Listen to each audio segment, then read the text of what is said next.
ગુજરાતમાં છેલ્લા 30 વર્ષથી રાજ કરી રહેલી પાર્ટી, શિસ્તબદ્ધ પાર્ટી એવી ભારતીય જનતા પાર્ટીમાં ક્યાંક અંદરો-અંદર ડખો જોવા મળી રહ્યો છે કે કેમ? આ પ્રશ્ન હાલમાં એટલા માટે ઉદ્ભવ્યો કારણ કે ભાજપમાં એક સાથે 40 કાર્યકર્તાઓના રાજીનામા પડી ગયા અને ચારે બાજુ ખળભળાટ મચી ગયો. તે જ મુદ્દે ચર્ચા કરીશું આજે આ વિડીયોમાં. નમસ્કાર, સ્વાગત છે આપનું ક્રાંતિ માર્ગમાં. હું છું મિક્ષુ ઠક્કર આપની સાથે. છેલ્લા ઘણા સમયથી ગુજરાતમાં ભારતીય જનતા પાર્ટીનું રાજ જોવા મળી રહ્યું છે.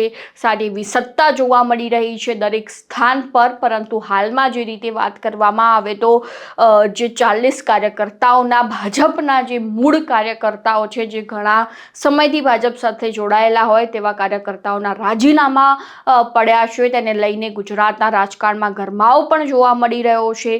બીજી બાજુ વિપક્ષમાંથી નેતાઓ આઉટ થઈને ભાજપમાં ઇન થઈ રહ્યા છે, જ્યારે બીજી બાજુ ભાજપના જ મૂળ જે કાર્યકર્તાઓ છે તે આઉટ થઈ રહ્યા છે ઇનમાંથી. એટલે પરિસ્થિતિ ક્યાંક ને ક્યાંક જે છે તે ભાજપ માટે પણ કપરી દેખાઈ રહી છે. અત્યાર સુધી આપણે એવા જ સમાચાર સાંભળ્યા કે વિપક્ષમાંથી નેતાઓ ભારતીય જનતા પાર્ટીમાં જઈ રહ્યા છે, પરંતુ ભાજપના મૂળ કાર્યકર્તાઓ પણ પક્ષથી છેડો ફાડી રહ્યા છે. અને ક્યાંક ને ક્યાંક વાત કરવામાં આવે તો જે રીતે પ્રદેશ કક્ષાનું જે ભાજપનું નવું માળખું બન્યું તેને લઈને પણ ક્યાંક અસંતોષનો માહોલ અંદરો-અંદર જોવા મળી રહ્યો છે. કારણ કે નવા જિલ્લા પ્રમુખ બનાવવામાં આવ્યા, નવા તાલુકા પ્રમુખ બનાવવામાં આવ્યા અને તેને લઈને ક્યાંક કાર્યકર્તાઓમાં અસંતોષ હોય કે ભાઈ અમારો વ્યક્તિ જે છે તે અહીંયા કોઈ સત્તા પર નથી જોવા મળી રહ્યો. જે છેલ્લા ઘણા વર્ષોથી અમે ભાજપ માટે કામ કરી રહ્યા છીએ તે સમય દરમિયાન જ્યારે અમારો જ વ્યક્તિ જો કોઈ સત્તા પર ન બેસે, ભલે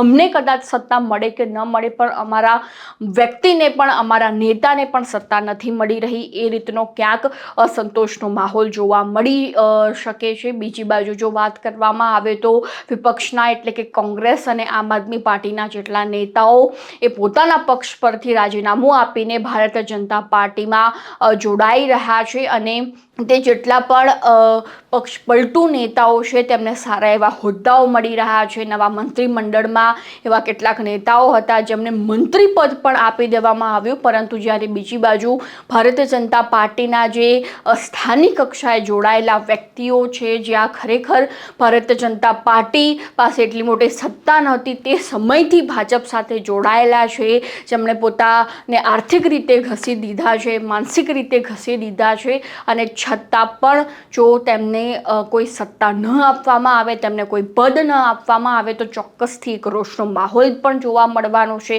અસંતોષનો માહોલ પણ જોવા મળવાનો છે. એવી પરિસ્થિતિ ક્યાંક ભારતીય જનતા પાર્ટીમાં અંદરો અંદર સર્જાઈ હોય તે રીતની ચર્ચાઓ પણ શરૂ થઈ ચૂકી છે. કારણ કે ભારતીય જનતા પાર્ટીને શિસ્તબદ્ધ પાર્ટી કહેવાય છે.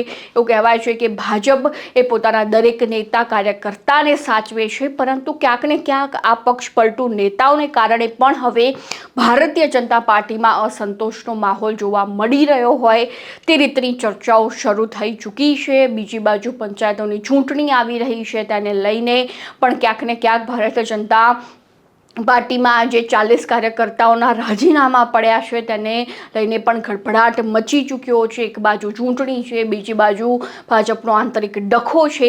એટલે આ રીતની સ્થિતિ જે હાલમાં ભાજપમાં જોવા મળી રહી છે. અને બીજી બાજુ જે પ્રદેશ કક્ષાના નેતાઓ છે એવી પણ ચર્ચાઓ છે કે એ નેતાઓ ક્યાંક ને ક્યાંક જે આ ડખો જે છે તેનું સોલ્યુશન લાવવું, એટલે કે જે પણ પ્રશ્નો સર્જાઈ રહ્યા છે પક્ષમાં અંદરો અંદર, તેનું નિરાકરણ લાવવાના પ્રયત્નો નથી થઈ રહ્યા. એ રીતની ચર્ચાઓ પણ હાલમાં ચાલી રહી છે. તો હવે આ મુદ્દે તમારું શું કહેવું છે એ પણ ચોક્કસથી અમારા કોમેન્ટ બોક્સમાં જણાવી દેજો. અને ખાસ ક્રાંતિ માર્ગને સબસ્ક્રાઈબ કરવાનું ભૂલતા નહીં.